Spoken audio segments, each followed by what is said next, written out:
या जिल्ह्याने क्रांतिसिंह नाना पाटलांना निवडून दिलं। या जिल्ह्याने रखमाजी पाटील गावडेंना निवडून दिलं, ज्यांचं गाव 3 किलोमीटर अंतरावर आहे। धनगर समाजाचे होते ते, त्यांना या जिल्ह्याने निवडून दिलं। माननीय केशर काकू क्षीरसागरांना या जिल्ह्याने निवडून दिलं। या जिल्ह्याने बबनराव ढाकणे साहेबांना निवडून दिलं। या जिल्ह्याने प्रमोदजी महाजन साहेब एवढा उंचीचा माणूस या जिल्ह्याने दिला। आणि गोपीनाथरावांचं तर काय सांगायचं। गोपीनाथराव मुंडे साहेबांनी एवढा नेता, पहाडा एवढा नेता या जिल्ह्याने दिला साहेब।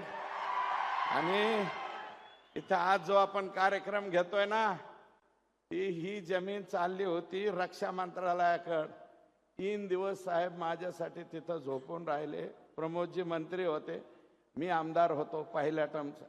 धोंडे साहेब पाय निघाले होते। आम्ही म्हणलं यांना महाराष्ट्राच्या पुढे जाऊन द्यायचं नाही, म्हणून ते स्वतः संरक्षण मंत्री जॉर्ज फर्नांडिस साहेबाकडे आले आणि हे कॅन्सल करून घेतलं। आणि म्हणून आज आता हा प्रकल्प या ठिकाणी आपण करतोय। शाहूराव पाटील, माधवराव पवार, सुंदरराव सोळंके साहेब, या जिल्ह्याने शिवाजीराव पंडित दादा, जे आजही छत्र आम्हाला पाया पडायला शिल्लक आहे, ते छत्र सुंदरराव सोळंके, शिवाजीराव पंडित साहेब आणि विमलताई मुंदडा सुद्धा या जिल्ह्याने नेते दिल्या। असे अनेक राजकारण्यांची जडणघडण या ठिकाणी सगळ्यांची झाली। विखे पाटील साहेबांना आमच्या इकडचं बऱ्यापैकी सगळं माहिती आहे। त्यांचे वडील आदरणीय बाळासाहेब विखे पाटील साहेब हे राज्यमंत्री अर्थ असताना सुद्धा आम्ही त्यांच्याकडे गेलतो। गेल्याबरोबर एका दिवसात काम आमचं करून दिलं होतं साहेब।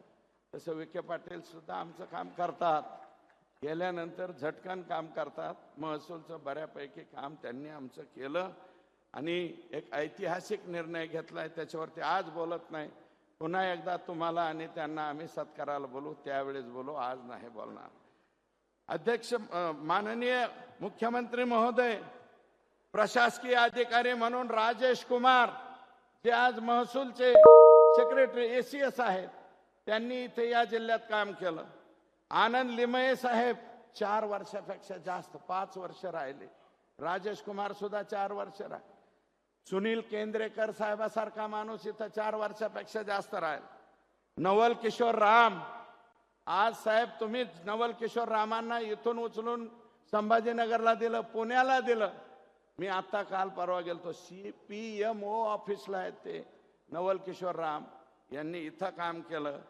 आणि पोलीस अधिकारी संतोष रस्तोगी साहेब, संतोष रस्तोगी साहेबांनी इथं काम केलं। लक्ष्मी गौतम सारख्या एसपींनी या जिल्ह्यात काम केलं। माननीय मुख्यमंत्री, परंतु काही ठराविक राजकारण्यांनी गुन्हेगारी वृत्तीला पाठिंबा दिल्यानं जिल्ह्याची प्रतिमा मलिन झाली होती।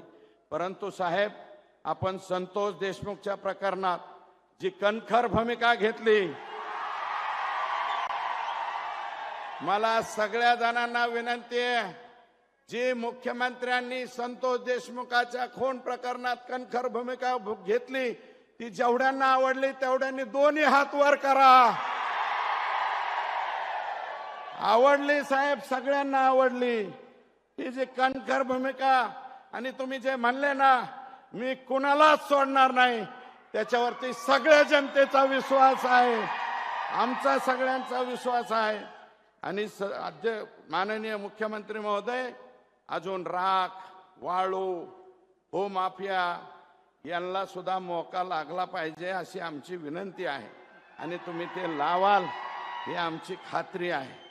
आणि माझं भाग्य, परम भाग्य, सगळ्या मतदार संघाच्या समोर सांगतो की 1999 ते 2004 5 वर्ष साहेबांचे कागद, त्यांचा बॉक्स खालून वर काढून द्यायचं काम मी करायचो। शेजारी माग पुढे बसण्याची संधी मला मिळाली साहेब 1999 ला। मी फार छोटा माणूस आहे, गंगाधरराव फडणवीस साहेब तरी MLC होते, माझा बाप ग्रामपंचायतचा सदस्य सुद्धा झाला नाही। तरी तुम्ही मला शेजारी बसून घेतलं, त्याच्याबद्दल मी मनापासून या ठिकाणी आभार मानतो. 2000 साहेब माझ्यावर हरळ उगवली असती. हरळ उगवणे म्हणजे काय हे माहिती आहे. 2019 पासून माझ्यावर, माझ्या कुटुंबावर कटकारस्थाने करून वेगवेगळ्या पद्धतीने त्रास देण्याचा काम झाला, प्रयत्न झाला, परंतु आपण माझ्या पाठीमागे दत्त म्हणून उभा राहिलात हे सुद्धा सगळ्या लोकांना या ठिकाणी सांगतो.